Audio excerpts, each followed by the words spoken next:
Former Satanist confesses says miracle money is devilish. By Robert Kamba of Lusaka, Zambia. A 51-year-old man only identified as Robert Kamba of Lusaka's Makeni Samosan area has told Zambian Watch in an interview that he was a hardcore Satanist from 1991 until late 2011 when he gave his life to Jesus. Mr. Kamba says during his time as a Satanist, he masqueraded as a prophet and even registered a church called Knock to Jesus Ministries. He says as a false prophet, he had the ability to perform miracles just like a genuine pastor.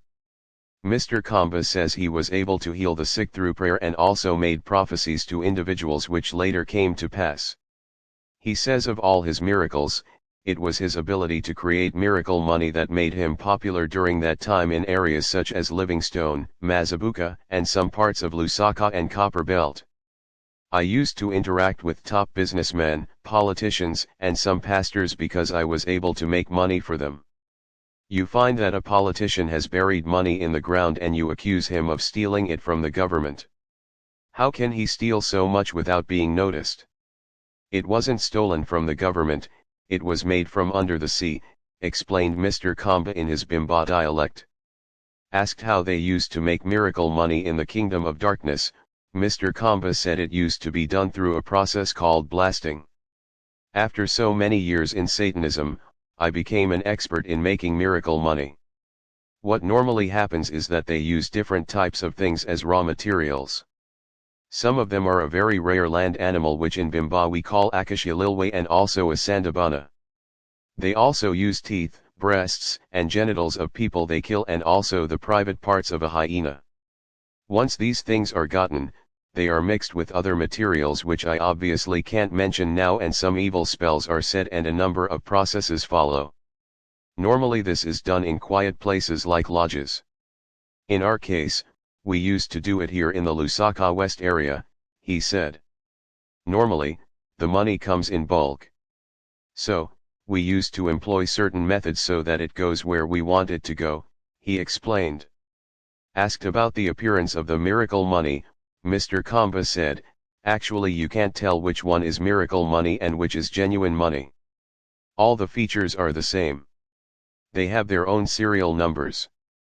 There is no money detecting machine in the world that can detect its falsity.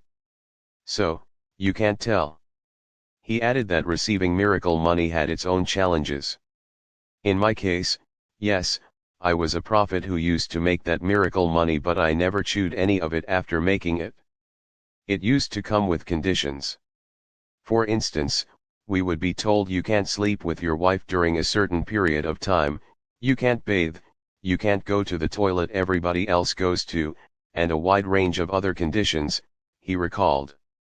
Asked what he thought about the miracle money being given out by some pastors in Zambia and some parts of Africa, Mr. Kamba responded, there is no doubt about it. That money is satanic. Some of these prophets are doing it, I know them. They found me in Satanism. Like that prophet. I think you know him. He is evil. I won't mention him for now but I know him very well. Look, there is no such thing as miracle money. All Christians know this but it's just a few lazy Christians who are entertaining the idea of miracle money. I am not saying Jesus cannot give you money miraculously. He can do it but not in that fashion. How do you just find money in your pocket and you say it's from God? That's not God. It's Satan at work. We need to be careful with prophets as Christians. Look, Christianity has been invaded by witch doctors who are claiming to be genuine pastors. Don't be carried away by these charlatans. God is still in the business of performing miracles but not every miracle is from God. Mr. Kamba's 20-year walk in the world of Satanism was brought to an end in late 2011 when he attempted to bring down Lusaka clergyman Pastor Sunday Siniangwe. Despite being rich, Mr. Kamba pretended to be a poor man and asked for a job at Pastor Siniangwe's church.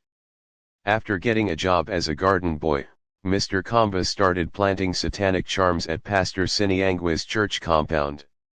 However, before long, Pastor Siniangwe was able to discern Mr. Kamba's evil connections and managed to deliver him after intense prayer.